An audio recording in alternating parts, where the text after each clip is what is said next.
লাচ্চা সেমাইয়ের বরফি তৈরি করে দেখাবো। এই বরফিটা কিন্তু খুবই মজা লাগে খেতে আর অসম্ভব মজা হয়।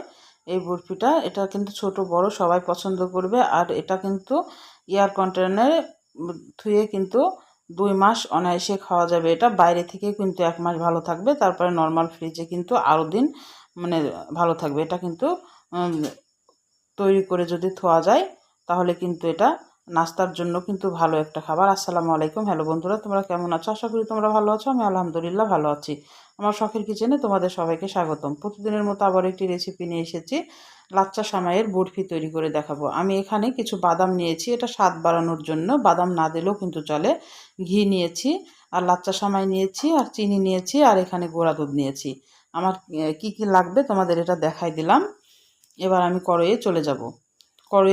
কড়াইটা একটু গরম হয়ে আসলে আমি কিন্তু এখানে এক 1 টেবিল চামচ মতো ঘি দিয়ে দেব। ঘিটা একটু গরম হয়ে আসলে এবার লাচ্চা সেমাইটা ঢেলে দেব। দিয়ে লাচ্চা সেমাইটা এখন 2-3 মিনিট মতো ভেজে নেব ঘিয়ের সঙ্গে। ঘিয়ের যখন একটা সুন্দর একটা গন্ধ আসবে তখন জানবা যে লাচ্চা সেমাইটা ভাজা হয়ে গেছে।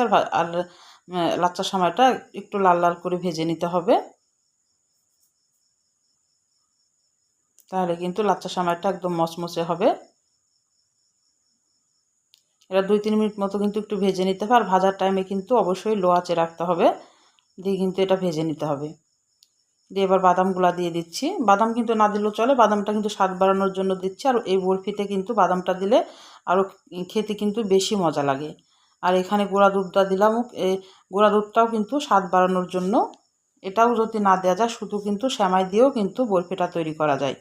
তবে এগুলান কিন্তু একটু স্বাদের জন্য দিলাম। দিয়ে এবার ভালোভাবে দুধটা আর বাদামটা এবার ভালোভাবে আবার মিশিয়ে নিব একটু।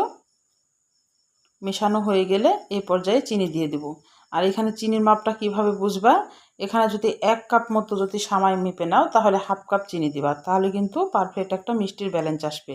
এখানে অল্প একটু পানি দিলাম, পানিটা খুবই সামান্য, 1 চামচ মতো পানি দিলাম চা চামচের। এটা শুধু চিনিটা একটু ভিজে যাওয়ার জন্য, তাড়াতাড়ি গলে যাবে, তা সেজন্যে কিন্তু আমি পানিটা একটু দিলাম। খুব বেশি কিন্তু পানি এখানে দেওয়া যাবে না। দিয়ে এবার মিডিয়াম আঁচে এটাকে একদম রান্না করে নিতে হবে, আর অনবরত নাড়তে হবে। আর এটা কখন জানবা যে বরফির আকারে তৈরি হয়ে গেছে? যখন একদম কড়াইয়ের গায়ে থেকে ছেড়ে ছেড়ে আসছে, দেখো কড়াইয়ের গায়ে কিন্তু আমার আর একটুকু লাগছে না, তখন জানবা যে কি এটা কিন্তু হয়ে গেছে। আমার কিন্তু এটা হয়ে গেছে। আমি কিন্তু এটা আর আর একটু নাড়াচাড়া করব, করে কিন্তু এটা নেমে নেব। কড়াইয়ের গায়ে থেকে কিন্তু একদম ছেড়ে ছেড়ে আসছে।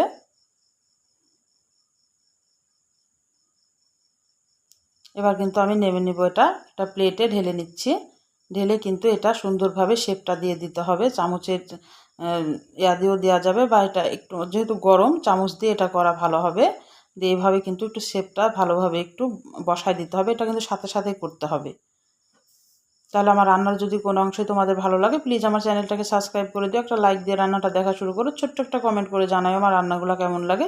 পাশে থাকা বেল আইকনটা প্রেস করে দিও, আমি যখন এরকম নতুন রেসিপি তোমাদের মাঝে হাজির করব তোমাদের কাছে যেন আগে ভিডিওটা চলে যায়।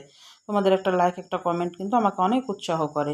আমি কিন্তু এবার বরফিটা একটু বরফির আকারে কেটে নিচ্ছি। এটা যে কোনো শেপ দিয়ে তোমরা কাটতে পারো। আর এটা কিন্তু ঠান্ডা হয়ে গেলে কিন্তু একদম শক্ত হয়ে যাবে, আর খুবই মজার খেতে কিন্তু মচমচ লাগে, মচমচ করে একদম খুবই মজা লাগে কিন্তু খেতে। এটা একবার হলেও তৈরি করতে পারো বাড়িতে, দিয়ে আমাকে একটা কমেন্ট করে জানাতে পারো যে হ্যাঁ বরফিটা কেমন হয়েছিল। আর লাচ্চা সেমাইয়ের এই বরফিটা কিন্তু তৈরি করে 1 মাস মতো সংরক্ষণ করা যায়।